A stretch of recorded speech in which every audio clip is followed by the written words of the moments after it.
Hi, and welcome to another knee-jerk reaction video. This is video reviews where I do the review right after watching the movie. Spoiler alert, I do talk about the movie, so if you don't like spoilers, if you don't like anything like that, go ahead and switch off now.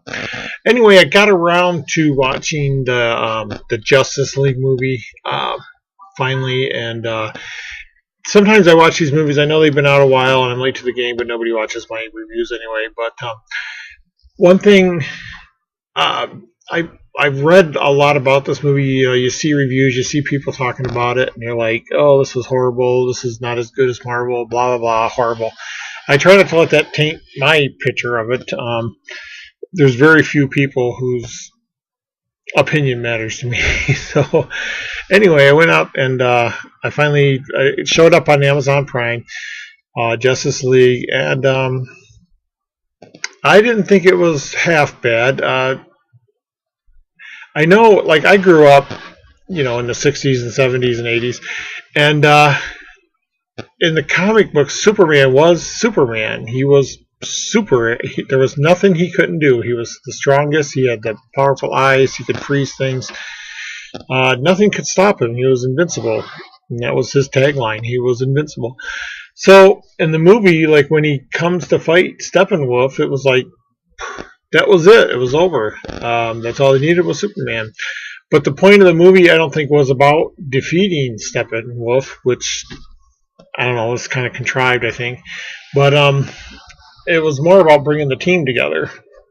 And they did a few things. They linked a lot of the people together with a common mythology. The Amazons, the whole point of the story is, there's this box that Steppenwolf needs to combine, and the Amazons were guarding one part of it, and the Atlanteans were guarding another part of it, and man was guarding another part of it.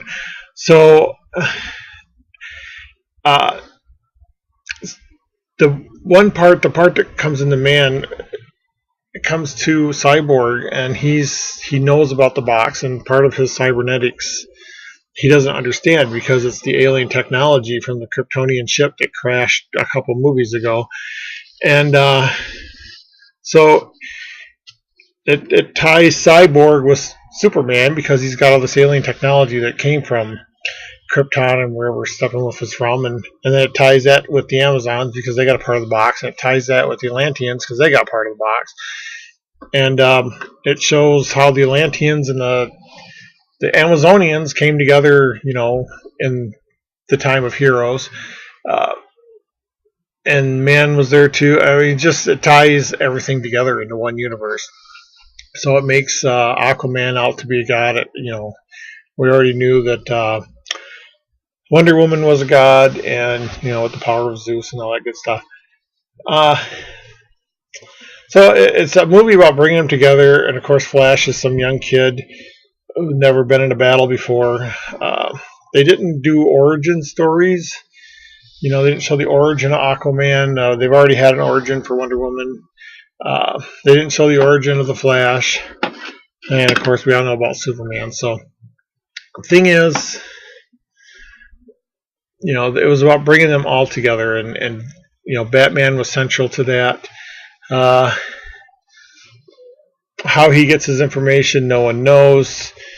There was a couple times where you're like, well, he just said I'm rich, and that was the excuse for doing everything.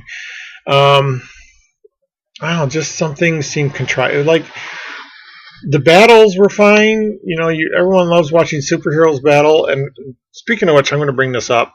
There's a new, now that superhero movies are becoming more and more popular, there's a new trope, I think, and that is a person getting hit into solid rock and then the rock crumbling behind them. And that happened so many times in this movie. Every time Wonder Woman got punched, she would fly backwards, like into the floor or into the wall or a pillar, and the rock would just crumble. And, okay, we get it. She's super strong, but they did this over and over and over again. And every time Steppenwolf got punched, same thing.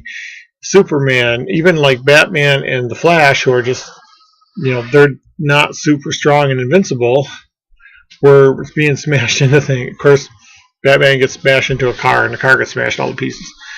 I don't know. They threw some things in like I said, it's just the writing.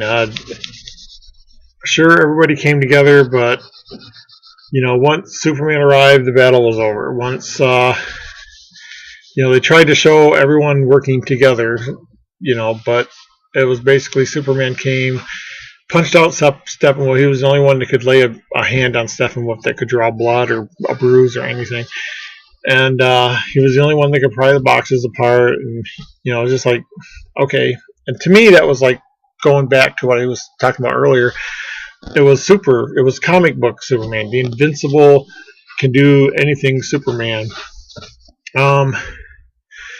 So, of course, they had to delay his arrival to the battle, and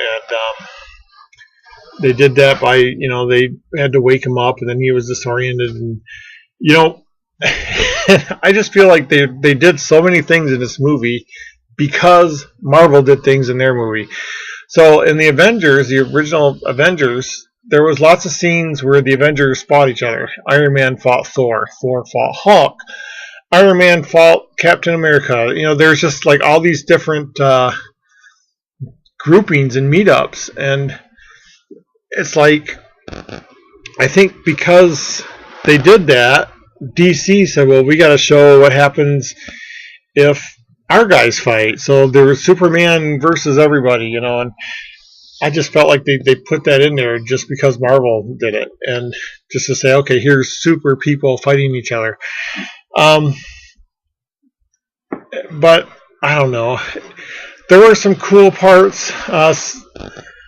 One part that really stuck in my mind, and I just remembering this, is when Flash runs behind Superman. And whenever Flash was in his fast mode, they kind of showed him doing his thing with the world around him stopped, because that's how fast he is. The world basically stops around him.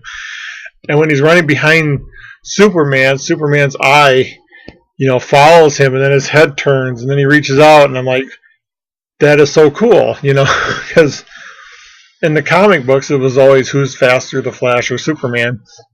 And then the look on Flash's face, like, holy crap, this guy is as fast as I am.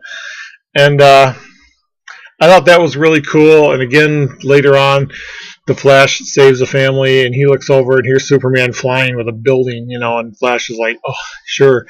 So it's like they were giving all these inferiority complexes to the Flash because of what Superman could do. So there were some fun spots like that. I could watch Gal Gadot all day long. She is the most beautiful woman in the world, and when she talks, her voice drives me crazy. And I don't know if that's the reason I actually watched the film, but I'll probably watch it again. But yeah, she is just gorgeous as Wonder Woman. The characters met their parts good. I was never a fan of Cyborg. I always felt he was forced into things, but they really did make him like a cyborg, and adding the part where he didn't understand the technology that made him, or at some points he couldn't control the technology that made him.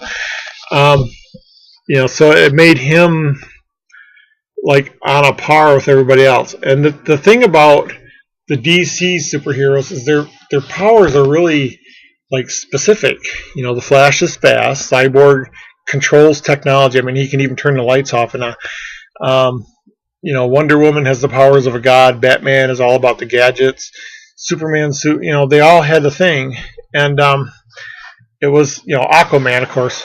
His power is water, but they made them all super. I don't know. I think that took something away. As a kid, you could shoot Aquaman and it would hurt him. And this one, he was as strong as Superman, it seemed like. And, when they show a person getting hit and slammed into a marble wall, and the marble wall crumbles behind them into the shape of their body, you're thinking, okay, these, Aquaman couldn't have withstood that. The Flash, he's not super strong. He kind of was, but they showed that over and over again. I don't know. I'm kind of mixed on this. I'm not a big fan of the villain or the hardship or something getting solved immediately by something that comes into the movie late. And that's what happens. Superman comes into the movie late and takes care of the problem. That makes everybody else's struggles. And they tried to make it out to be like teamwork. But it felt contrived. Like Superman was easily taking out Steppenwolf, and then Batman's like, oh, there's civilians that need to be taken care of. So Superman had to go take care of the civilian so Steppenwolf could beat on the hero some more. Whereas he could have just finished the job, you know. I don't know. There was just a few moments like that, like, and again, keep in mind this is a knee-jerk reaction video. I just got done watching it, so I'm just trying to remember some of the things in there. But that did feel contrived. It felt like, okay, the battle's going to be over too soon, so let's get rid of Superman for a little while. How can we do that? How about civilians? You know, and that's the feeling I got that the writers were discussing. They weren't even thinking about it. They're just like, okay, yeah, here, how about civilians and blah, blah, and okay, now he's out of the picture. You know, I'm thinking, why did he leave at that point? You know, also that took Flash on it, and but that, I think some of the things were just really cool. The way Batman handled Flash, because Flash didn't want to go into battle. He was scared, and you know, and Batman kind of, I don't know if this was a leadership quality or something, but you know, he said rescue one person and then you'll know what to do. And so the Flash is like, just rescue one person because there were hostages, and he's like, yes, just do that, and then after that you'll know what to do. So when the battle started, the Flash goes in and rescues one person, and like he was like, that was easy, and so he rescued the next person and the next person, and I think that was a really cool way to teach and to learn, you know, for superheroes. But there were some neat moments like that, but I just felt overall the story was kind of forced. It was, you know, I know it's the origin story for Justice League, and you know, hopefully now that that's out of the way, the next movie can just get into a lot of action and stuff. But again, when you have a foe, and the foe is going to destroy the world, and all the heroes are getting the crap beat out of them, and someone comes along and saves them all, I'm just not a big fan of that. And again, I know it's Superman, he's super, I get it, but I don't know, that kind of took away from me. But overall, I think I enjoyed it as a popcorn movie. I don't think it's a great work of art. I don't think it's on par with a lot of other superhero movies I've seen. It's nice to see a different universe, because I've watched like every single Marvel movie. I haven't seen like the Black Panther or Thor Ragnarok yet, but you know, this catches me up on the DC universe, and again, they're just not on par as, because you know, these are the heroes I grew up. I was a DC comic book person growing up. I didn't like mutants. I didn't like Thor, especially Thor. I didn't like the comic because they just seemed so lame. And Marvel took these, what you know, I think is lame characters, and they made them just fantastic. And DC took their characters and made them into comic book characters on the big screen. They didn't. I didn't feel vested in any of them. Okay, there's Wonder Woman in action, and here's the Flash in action, and even though you know a little bit of their backstories, I just didn't feel like I cared. It was just a comic book movie, and I think that's the takeaway. Is if you want a good popcorn movie, a comic book movie, you're not going to take it seriously. You're not going to be a DC fanatic fan and pick apart every little thing.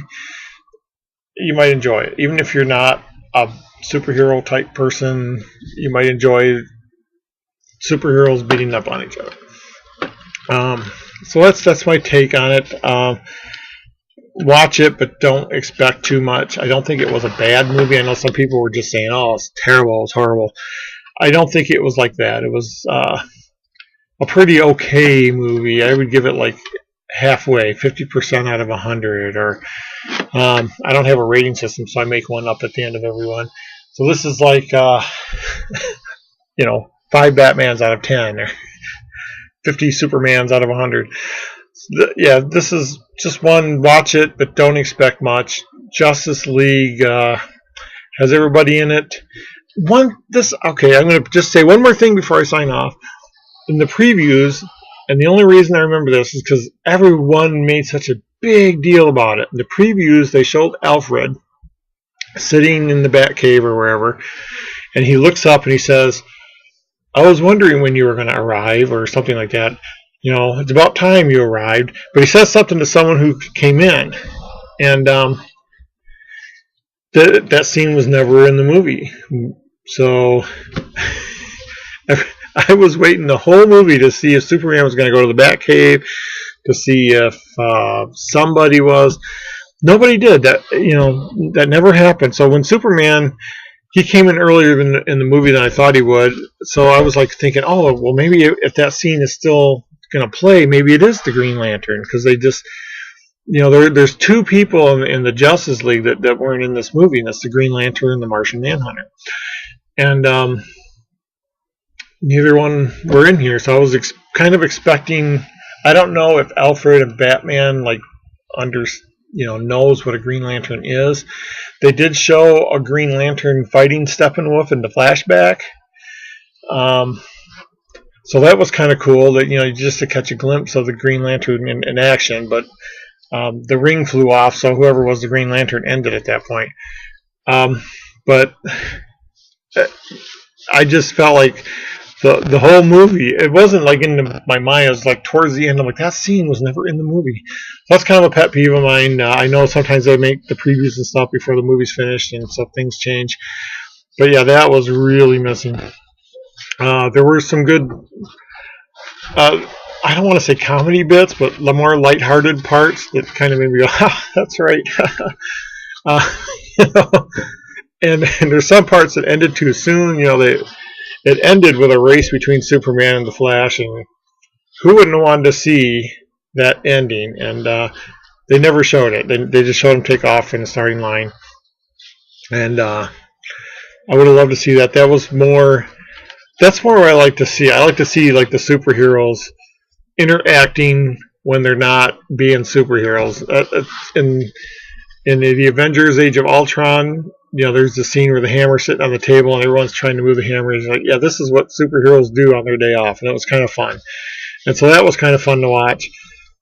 So don't expect a big, deep, world-building movie like the Marvel movies, but expect a comic book movie about comic book heroes. And I do believe the DC characters are a little more colorful. They're a little more, I don't know, specific. If you like water, Aquaman's your guy. If you like Amazonians, Wonder Woman's your gal. It's more specific. It just seems, and again, I grew up with them, so that's the way I've always seen them. But anyway, Justice League, it's on Amazon. You did have to pay for it. I don't think it's streaming anywhere yet. Okay movie. I give it a halfway mark, 5 out of 10, and good popcorn movie, good movie to see if you just want to let your brain rest for a while.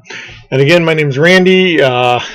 Check out my books on Amazon. I do have a mystery out now where I hid something, and you got to find it using clues in the book. And some other Amazon, but I think I'm up to 5 or 6 books now.